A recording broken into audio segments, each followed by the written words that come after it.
Now we'll study about gases. Here in this picture you see there is a cylinder of helium, and with this cylinder of helium they are filling the balloons, and with this one small cylinder of helium you can fill so many balloons. Fine. Now we'll compare the properties of gases, of solids and liquids. Here we have 3 syringes. In the first syringe there is a solid, there's common salt, or there is a solid put in here in the first syringe. In the second syringe you have water, and in the third syringe there is air which is transparent. Now in this three syringes, in one we have the solid, and the next we have a liquid, we have solid here, we have liquid here, and we have the gas here. Now all the 3 syringes, the piston of the syringes are now pressed. This case, here, here. Now what do you think you will observe? In the first case there is a solid, and here the solid cannot be compressed. We would find it very difficult to push the piston down. In fact, the piston would not move down at all. This goes to say that the solids do not compress. Then the next picture is of a liquid or water being compressed with the piston here. So here again we find that there is no compression of the liquids. So liquids also do not compress. Maybe slightly they would, but usually they don't. But when we come to this gas, and now we press the piston here, and we find the piston is compressed. First this was filled with gas right up to here, and now the gas occupies only this little volume because the gas has compressed.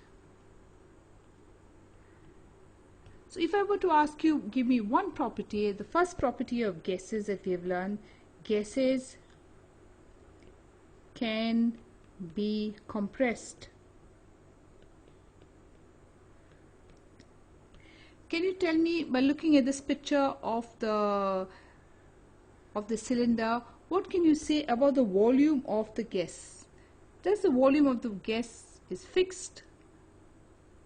See this little volume, this little cylinder fills so many balloons. So we can say gases do not have fixed volume. Do you think gases have a fixed shape? No, gases do not have a fixed shape. Okay. Now some of the gases that we use at home is our LPG, and that is the cooking gas that we use. It's called the LPG, which stands for liquefied. So its LPG is liquefied petroleum gas, that is LPNG.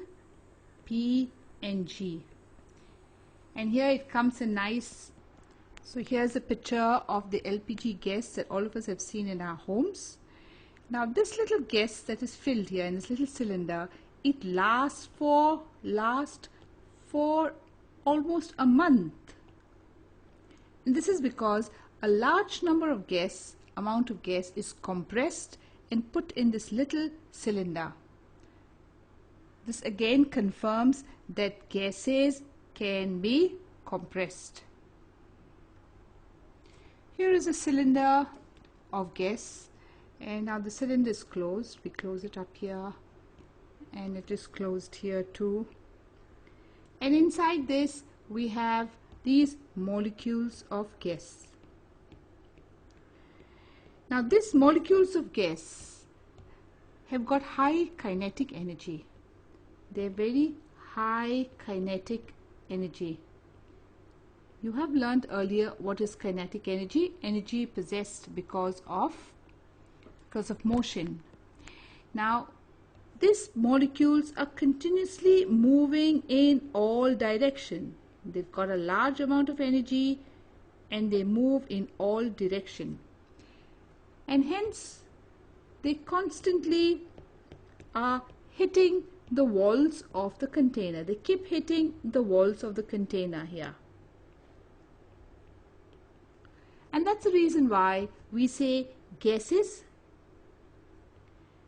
exert pressure on walls of the container.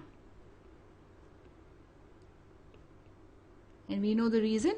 The reason is because these molecules of gases are in random motion and they keep hitting, they're moving in all directions and they keep hitting the walls of the container. And because they're hitting the walls of the container, they exert pressure on these walls of the container. They exert a large amount of pressure on the walls of the container. Here's another point we make. In this picture we see food and it is sizzling. It's hot, so there is this lot of steam all coming out of this food. Fine. And the smell of this food, this steam, smell of the food reaches even out of the kitchen, out of the room, because these particles of food, this hot food,